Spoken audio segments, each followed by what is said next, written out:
Jika sebelumnya kalian hanya mendengar kronologi tentang pendaki yang hilang, saat ini kalian akan mendengarnya dari sisi tim pencari. Dari balik mata seorang personel SAR yang menembus badai dan orang yang memegang erat tangan seorang penyintas hingga nafas terakhirnya. Gunung Slamet 2001.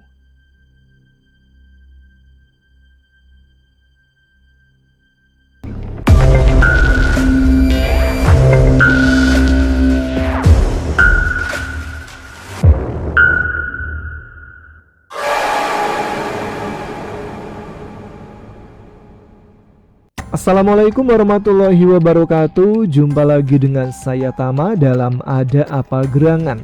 Bagaimana kabar kalian? Semoga selalu diberikan kesehatan dan juga rezeki yang cukup. Episode kali ini ada sebuah cerita yang dialami oleh Bang Sugi yang pada tahun 2001 dia ikut dalam sebuah operasi pencarian 7 mahasiswa UGM yang hilang di atas Gunung Slamet. Langsung saja kita simak teman-teman Ada Apa Gerangan, ceritanya mulai dari sini.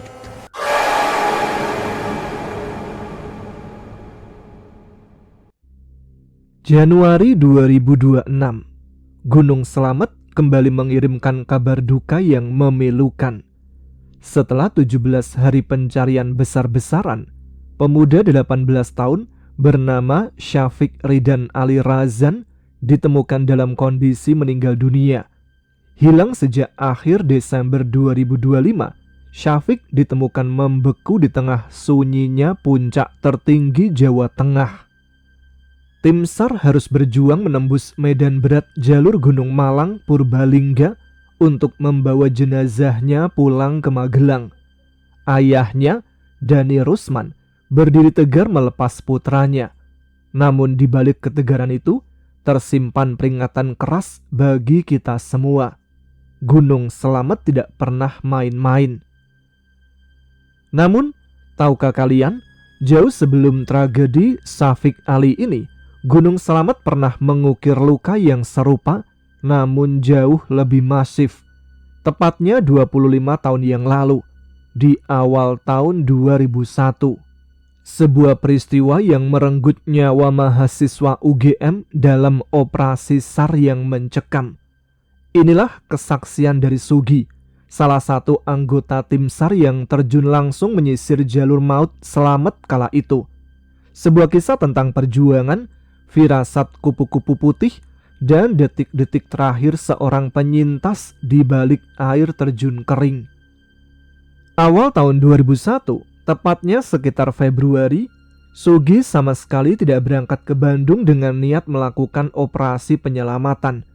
Tujuannya ke sana sederhana, hanya untuk rapat organisasi.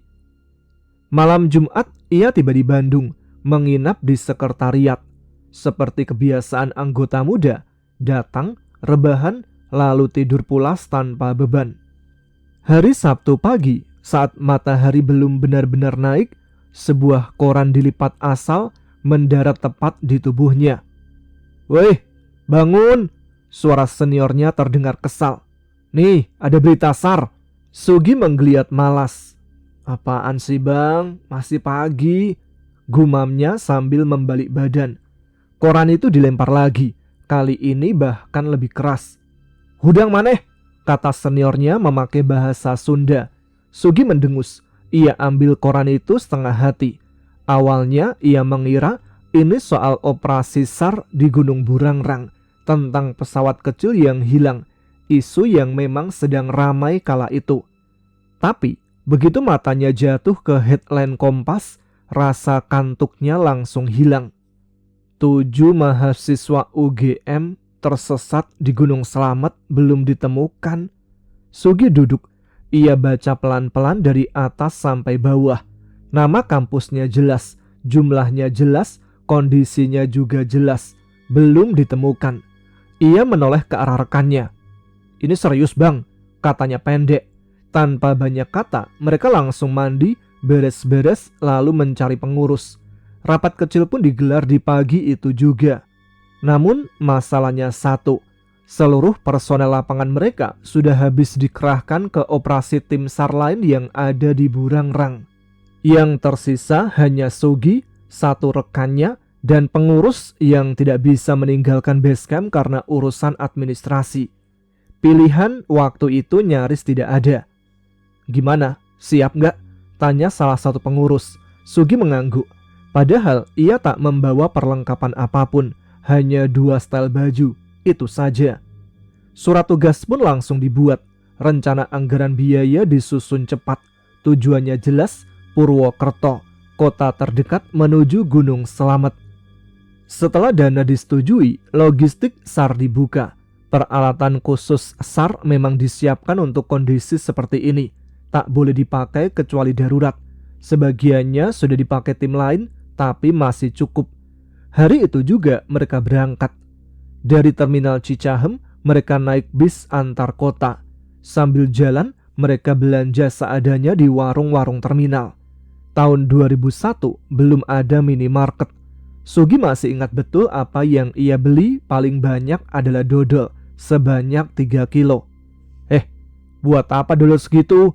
Rekannya sempat heran. "Buat gula sama kalori," jawab Sugi singkat. Di kepalanya, dodol sama nilainya dengan coklat. Menjelang pagi mereka tiba di terminal Purwokerto. Mereka sarapan sebentar lalu langsung menuju kampus terbesar di sana, Universitas Jenderal Sudirman. Target mereka jelas, Unit Pandu Lingkungan atau UPL, organisasi pecinta alam di kampus tersebut. Begitu sampai sekretariat, suasana di sana sudah ramai. Ada yang sedang duduk di dalam, ada yang nongkrong-nongkrong di luar.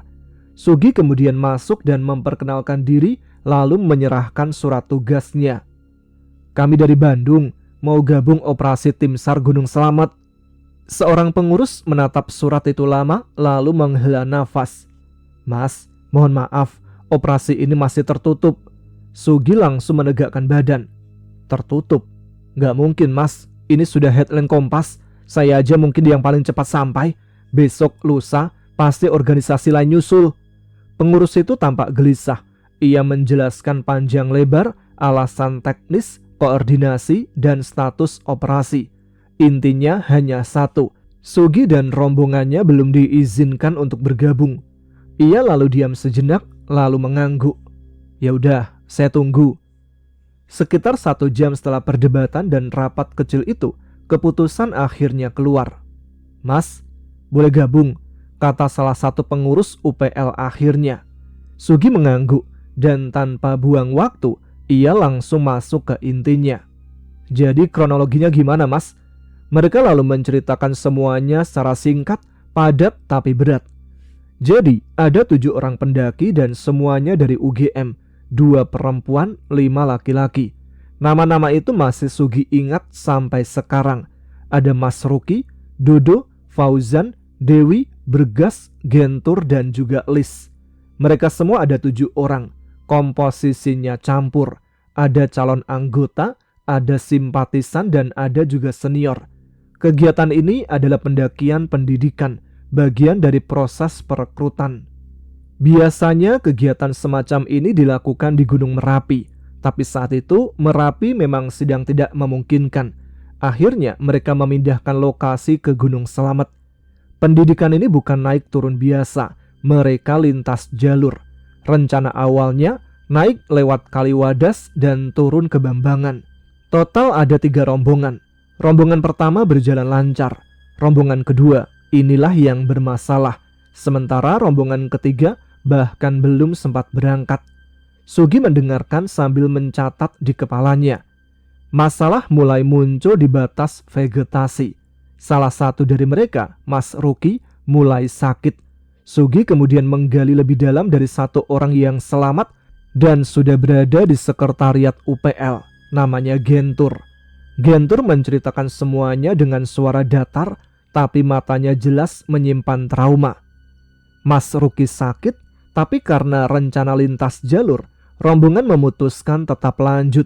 Mereka berharap setelah naik ke daerah berbatu, kondisi Mas Ruki membaik. Namun harapan itu keliru. Sugi menghela nafas pelan mendengarkan penjelasan dari Gentur. Gunung Slamet memang bukan gunung ramah. Ia tahu betul itu. Sebelum kejadian ini, Sugi pernah mendaki Gunung Slamet tahun 1995. Ia sendiri pernah terjebak badai di atas. Kabut tebal, angin kencang, pasir berterbangan menghantam badan. Saat itu ia nyaris tersesat. Naik lewat guci, turun tanpa arah karena kabut.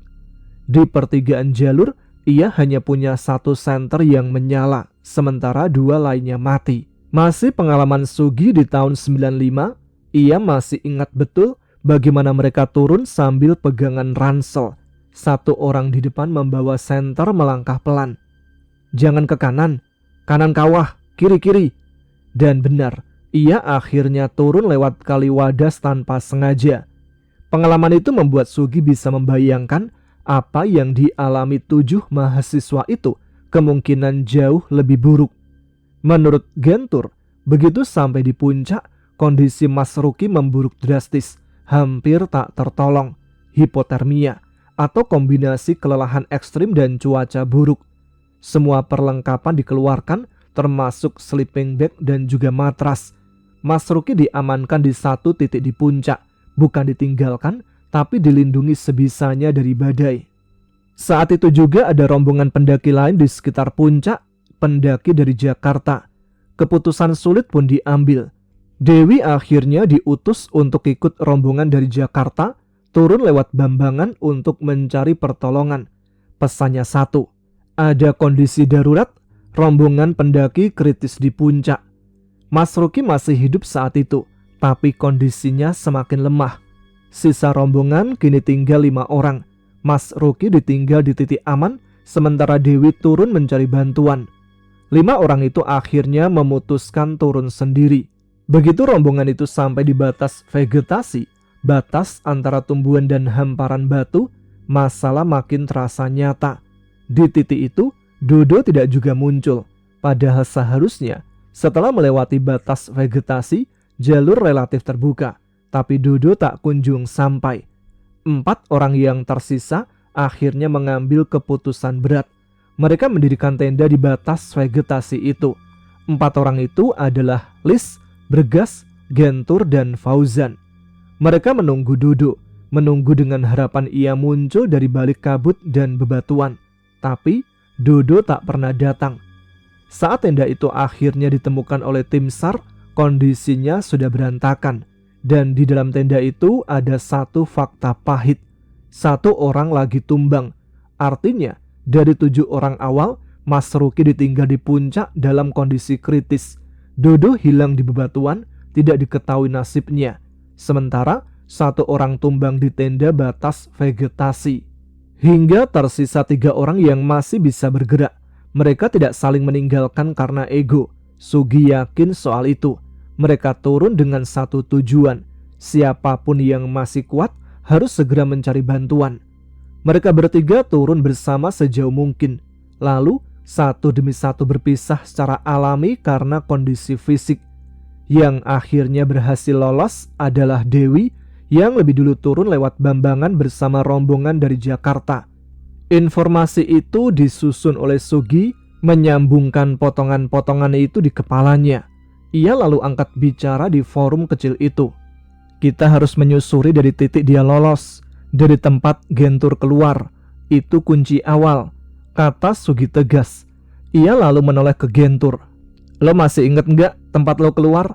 Gentur mengangguk pelan. Masih bang. Yaudah, tunjukin. Dari situ kita susur ke atas. Tapi usulan itu tidak langsung digubris. Banyak yang masih sibuk berdebat. Jalur mana? Siapa duluan? Alat apa? Siapa yang pegang komando? Sugi sadar idenya belum tentu diterima semua pihak. Ia memilih mundur selangkah, membiarkan mereka rapat sendiri. Di saat itulah seseorang memanggilnya. Mas, sini sebentar. Sugi menoleh. Itu adalah salah satu pimpinan kampus yang sejak tadi ikut menyimak cerita Gentur. Mereka berdiri agak menjauh. Saya setuju dengan pendekatan Anda. Menurut Anda, apa langkah selanjutnya? Sugi tahu orang di depannya bukan orang lapangan, tapi ia peduli. Itu yang paling penting. Kita harus susun kekuatan dulu, Pak. Bikin tim kecil, jangan yang besar, jawab Sugi. Seperti apa? Kita bentuk SRU, Search and Rescue Unit. Satu SRU isinya paling banyak 5 orang, paling sedikit 3. Berapa SRU yang memungkinkan? Saat ini 4 SRU, Pak. 4 SRU itu akhirnya disepakati dengan komposisi tidak seimbang. Ada yang berisi 4 orang, ada yang 3 orang, ada yang 4 orang lagi. Yang penting bisa bergerak cepat dan fleksibel. Usulan Sugi pun diterima. Namun waktu sudah tidak memungkinkan karena hari sudah sore. Pencarian tak bisa dipaksakan. Keputusan akhirnya diambil, pencarian akan dimulai pada hari Senin pagi. Malam itu dipakai untuk menyiapkan logistik, pembagian tugas, penajaman jalur pencarian, dan Sugi tahu satu hal pasti, setiap jam yang lewat, peluang hidup mereka di atas semakin menipis.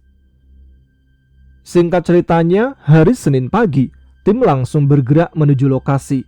Gentur ikut dibawa, bukan sebagai tambahan tenaga, tapi sebagai penunjuk arah. Dialah satu-satunya yang benar-benar tahu di titik mana ia lolos dari gunung itu. 4 SRU berkumpul di satu titik awal.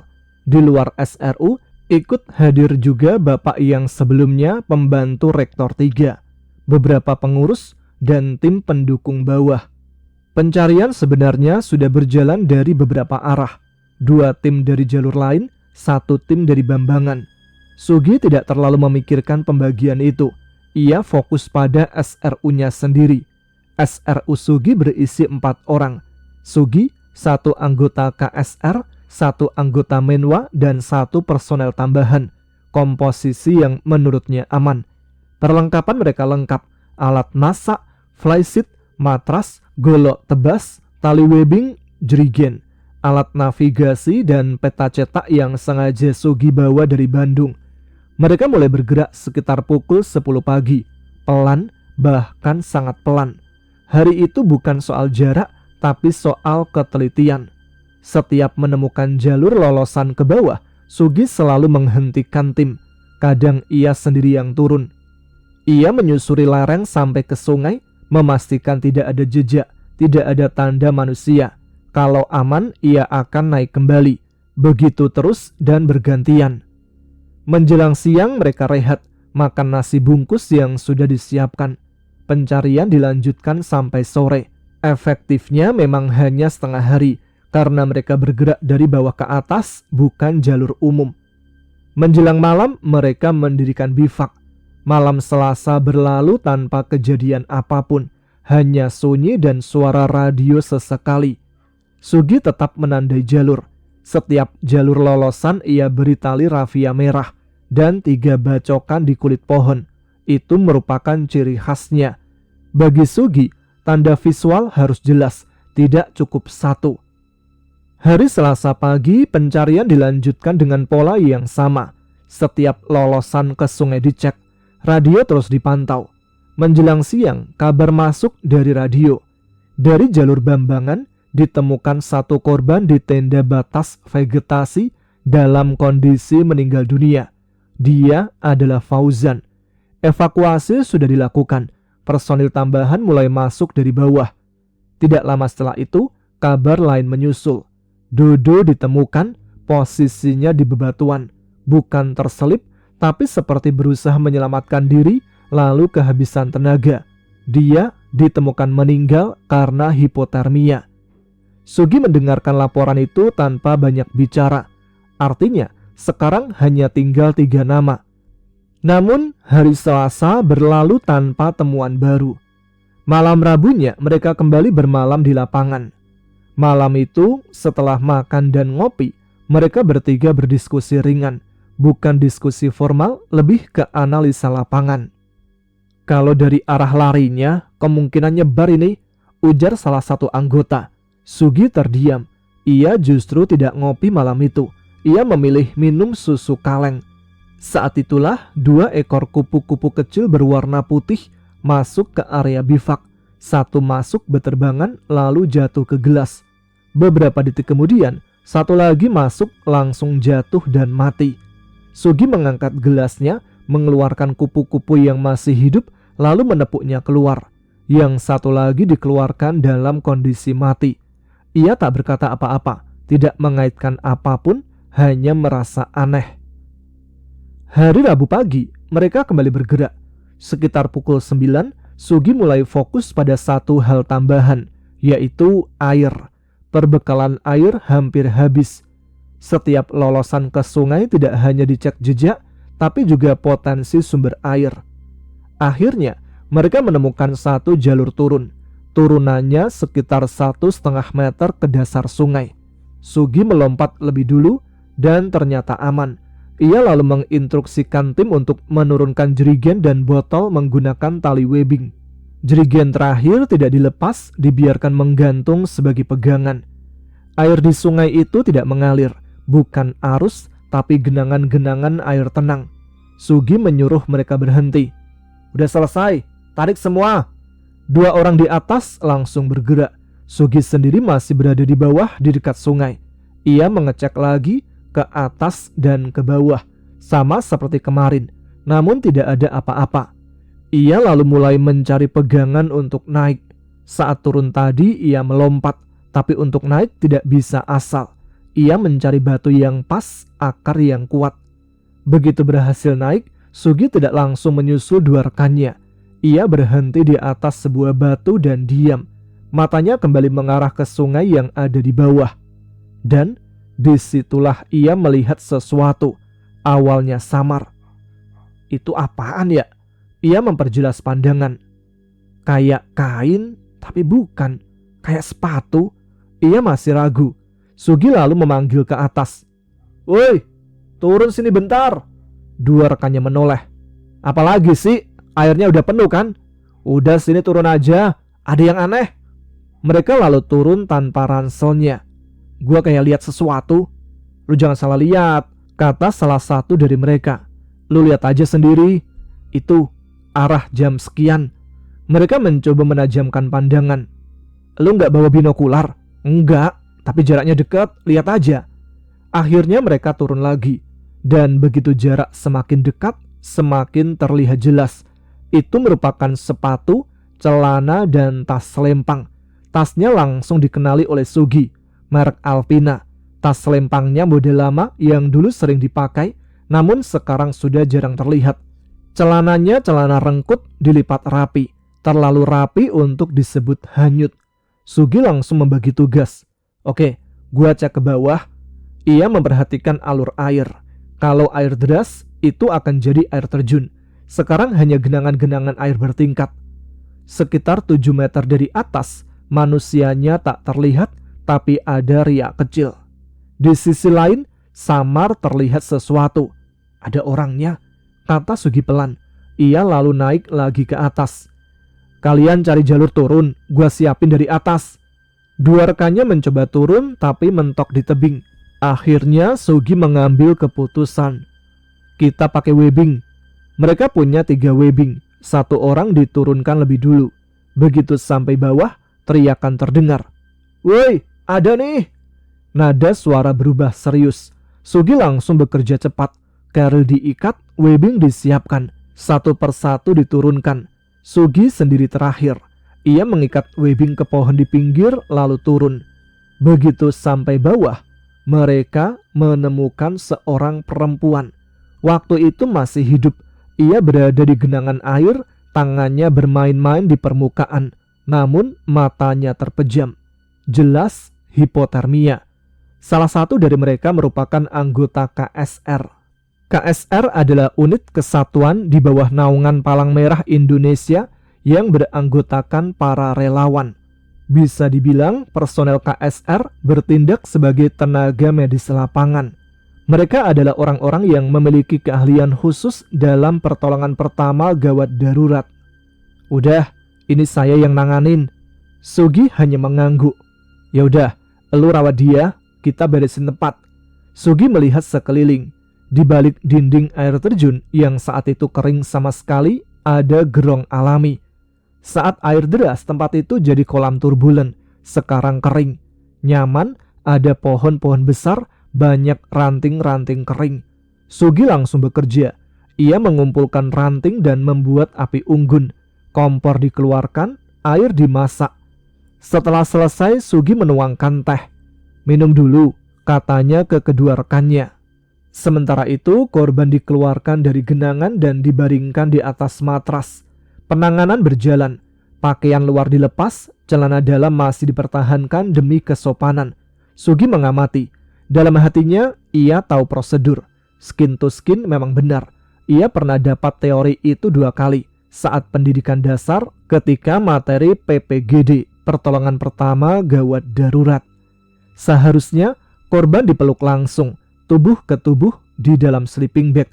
Tapi yang dilakukan oleh anggota KSR itu berbeda. Korban dimasukkan ke dalam sleeping bag dan sleeping bagnya yang dipeluk. Sugi tak berani menegur. Memang tidak sesuai dengan apa yang ia pelajari, tapi bukan waktunya untuk berdebat. Yang penting korban berhasil hidup. Korban lalu dipindahkan ke gerong di balik air terjun. Tempat itu terasa aman, nyaman.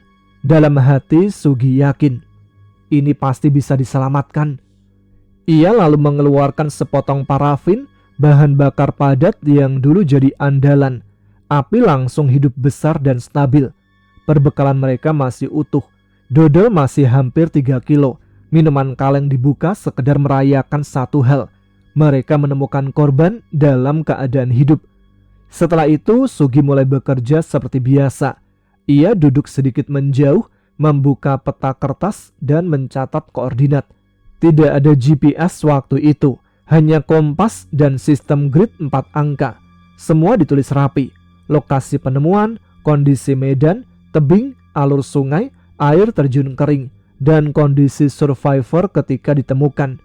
Ia juga menyusun daftar kebutuhan evakuasi, tandu basket, tali statik, tali dinamik, tali webbing, karabiner, ascender, dan figure 8. Tandu basket jadi poin utama. Tanpa itu, korban akan terbentur batu saat ditarik naik. Evakuasi tak mungkin lewat bawah, harus naik ke jalur atas. Semua sudah dicatat. Saat hendak laporan, masalah kecil muncul. Antena HT patah. Sugi tidak panik kala itu. Ia mengambil plaster dari P3K, menyambung antena seadanya. HT dinyalakan dan untungnya berhasil masuk. Subjek ditemukan, perempuan, koordinat sekian-sekian. Nama tidak disebut, status masih hidup, semua informasi dibacakan sesuai catatan. Setelah itu, HT dimatikan. Hari berjalan. Rabu sore, tim rescue belum datang. Korban belum bisa merespon. Air hanya bisa diteteskan sedikit di ujung sendok. Tidak ada reaksi.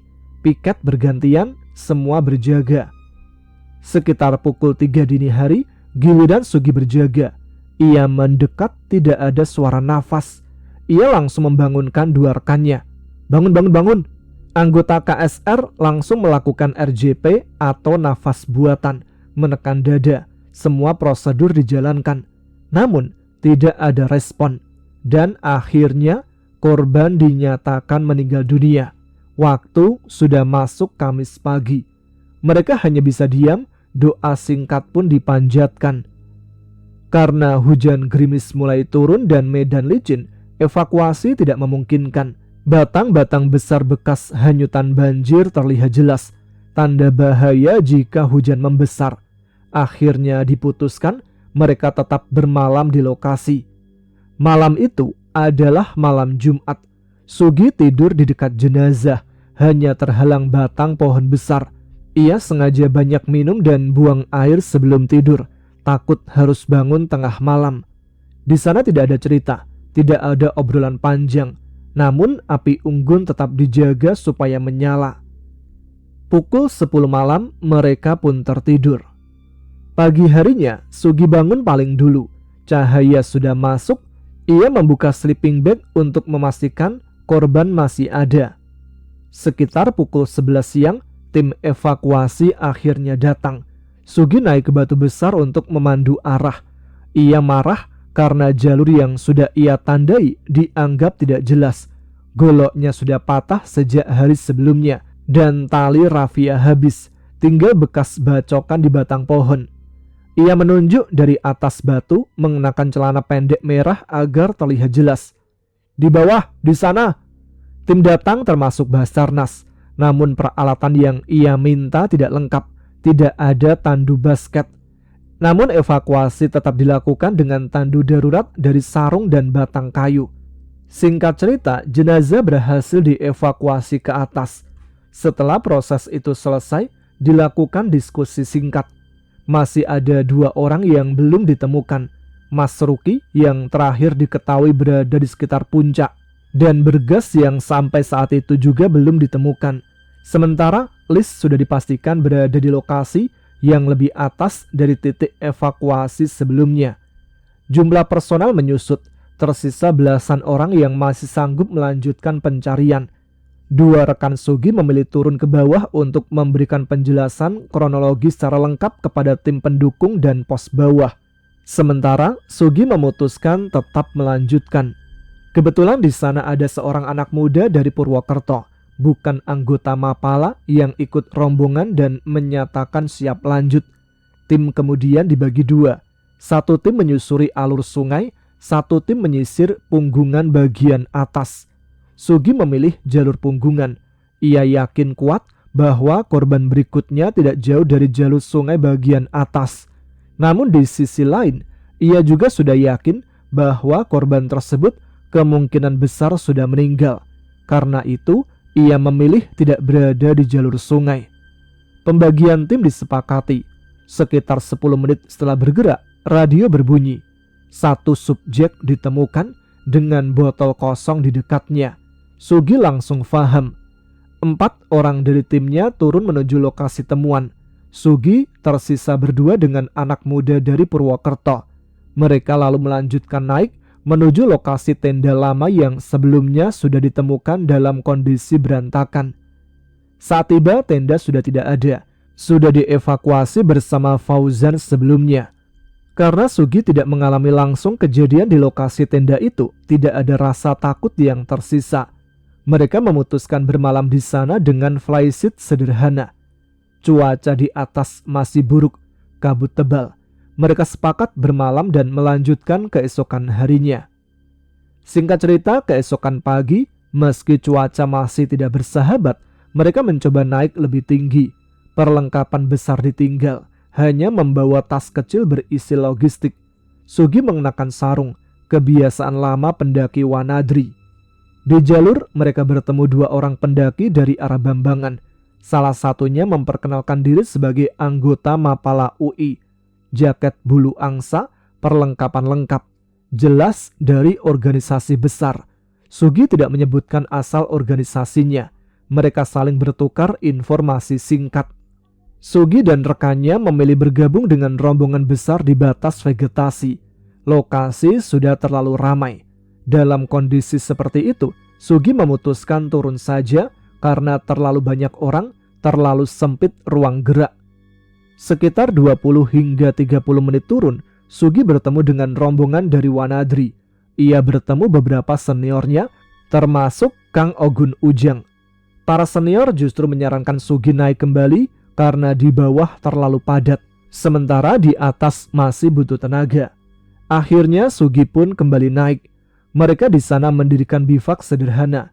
Malam itu, meski cuaca berkabut, suasana tetap cair, masih sempat bercanda ringan. Pagi harinya keadaan berubah drastis. Kabut terangkat, cuaca cerah. Bebatuan Gunung Slamet terlihat jelas sepenuhnya. Sampai akhirnya Mas Ruki pun ditemukan pada pagi yang cerah setelah berhari-hari tertutup kabut. Berita yang sampai ke bawah menyebutkan Mas Ruki ditemukan di area bebatuan. Artinya, besar kemungkinan ia sempat diamankan dan diletakkan di lokasi yang relatif aman. Entah pada saat itu kondisinya sudah meninggal atau belum, tidak ada yang bisa memastikan dengan pasti. Namun secara logika, hampir tidak mungkin seseorang yang masih hidup ditinggalkan sendirian begitu saja. Pasti ada minimal 1 orang yang sempat menemani. Hal itu juga sejalan dengan cerita Gentur sebelumnya yang menyebutkan bahwa saat mereka berpisah, Mas Ruki belum meninggal. Jadi besar kemungkinan ia ditinggalkan dalam kondisi sangat lemah dengan harapan bisa bertahan sampai bantuan datang. Ironisnya, justru korban yang pertama kali meninggal adalah orang terakhir yang ditemukan. Kabut tebal yang menyelimuti gunung selama beberapa hari membuat area itu seperti tertutup rapat, seolah diselimuti kapas putih. Barulah ketika cuaca benar-benar cerah, semuanya terbuka. Saat rombongan besar mulai mengevakuasi Mas Ruki turun, Sugi dan kawan-kawan memilih untuk tidak ikut terburu-buru. Mereka sepakat turun belakangan saja. Sebagai tim terakhir, mereka bisa bergerak lebih santai tanpa desakan. Perjalanan turun dilakukan dengan ringan, diiringi obrolan seadanya. Setibanya di base camp Bambangan, suasana sudah sepi, tinggal beberapa orang saja. Sugi memutuskan bermalam satu malam lagi bersama sisa-sisa SRU terakhir. Menurut Sugi, ia menegaskan cerita ini ia sampaikan apa adanya, tidak ditambah dan tidak diperindah. Semua sesuai ingatan dan pengalaman langsungnya di lapangan. Menurut Sugi, ada satu hal penting yang harus dipetik dari kejadian ini. Kegiatan pendakian yang dilakukan saat itu bukan kegiatan kecil, tapi juga belum bisa disebut ekspedisi besar. Ia berada di level menengah. Justru di level seperti inilah sering terjadi kelengahan. Harusnya ada base komunikasi atau tim pendukung yang memantau dari bawah. Dengan adanya komunikasi dua arah, kondisi cuaca bisa dilaporkan dan dipertimbangkan bersama. Saat cuaca memburuk, tim bawah bisa memberi masukan untuk berhenti atau mundur. Lebih parahnya lagi, rombongan tersebut tidak membawa alat komunikasi sama sekali. Tidak ada HT, tidak ada sistem laporan berkala. Akibatnya, ketika kondisi di atas sudah sangat buruk, tidak ada cara untuk meminta pertolongan dengan cepat. Soal perlengkapan, pada era itu memang belum ada thermal blanket seperti sekarang. Jika saja alat sederhana itu ada, mungkin hasilnya bisa berbeda. Thermal blanket kecil, murah, ringan, tapi sangat krusial untuk menahan kehilangan panas tubuh. Sugi menekankan bahwa penanganan hipotermia harusnya dilakukan dengan skin to skin sesuai teori medis yang ia dapat langsung dari dokter dan materi pertolongan pertama di gunung. Bukan sekedar membungkus korban dengan sleeping bag dari luar. Ia bahkan pernah menyaksikan langsung metode itu berhasil menyelamatkan nyawa dalam latihan dan kejadian nyata. Bukan soal etika atau rasa sungkan, tapi soal keselamatan yang paling utama. Menurut pengamatan Sugi, korban hipotermia di gunung lebih sering perempuan, bukan karena lemah, tapi karena kombinasi beberapa faktor. Pakaian mereka terlalu banyak lapisan tapi salah sistem. Jas hujan tidak digunakan dengan benar. Air hujan masuk dari leher dan mengalir ke dalam. Sugi menegaskan bahwa gunung tidak mengenal senior atau junior. Sedikit lengah saja bisa berakibat fatal. Hal sepele seperti lupa membawa hoodie, jas hujan bisa menjadi awal masalah besar. Jadi guys, naik gunung bukan soal ikut-ikutan atau FOMO belaka. Bukan soal lari-lari di jalur atau sekedar sampai puncak. Persiapan harus serius. Fisik dilatih, skill dipelajari, mental dibangun. Mental akan tumbuh jika fisik dan skill sudah ada. Dan satu prinsip sederhana harus selalu diingat. Naik gunung pasti ada ujungnya. Dan setelah naik, ujungnya dan puncaknya adalah selamat sampai rumah. Oke teman-teman, itu dia pengalaman dari Mas Sugi yang kala itu ikut membantu tim SAR dalam mengevakuasi dan menemukan 7 pendaki dari UGM yang hilang di atas Gunung Slamet. Kronologi dari cerita 7 pendaki hilang ini udah pernah saya bacakan sebelumnya ya. Nanti saya cantumkan linknya di sini aja. Atau kalian bisa cek ulang di channel-channel YouTube lain yang menghadirkan kronologi lengkap dari hilangnya 7 pendaki UGM ini tahun 2001 di Gunung Slamet. Terima kasih untuk kalian yang sudah menyimak episode kali ini. Semoga cerita kali ini walaupun tidak ada horornya, saya angkat supaya kita semua bisa belajar dari kejadian ini. Sekarang ini memang lagi marak ya pendakian gunung, apalagi pendaki yang suka tektok. Mereka tidak bermalam dan tidak mempersiapkan perlengkapan dengan baik. Nah, itu dia yang membuat kita lalai dan tidak memperhitungkan bahwa faktor alam itu tidak bisa diprediksi. Sekian, terima kasih. Jangan lupa untuk ramaikan kolom komentar dan aktifkan notifikasinya biar tidak ketinggalan cerita selanjutnya. Dan tentunya tunjukkan eksistensi kalian. Sekarang saya Tama pamit. Kita jumpa di episode selanjutnya dengan cerita lain yang tidak kalah seru. Tetap semangat, jaga kesehatan. Wassalamualaikum warahmatullahi wabarakatuh.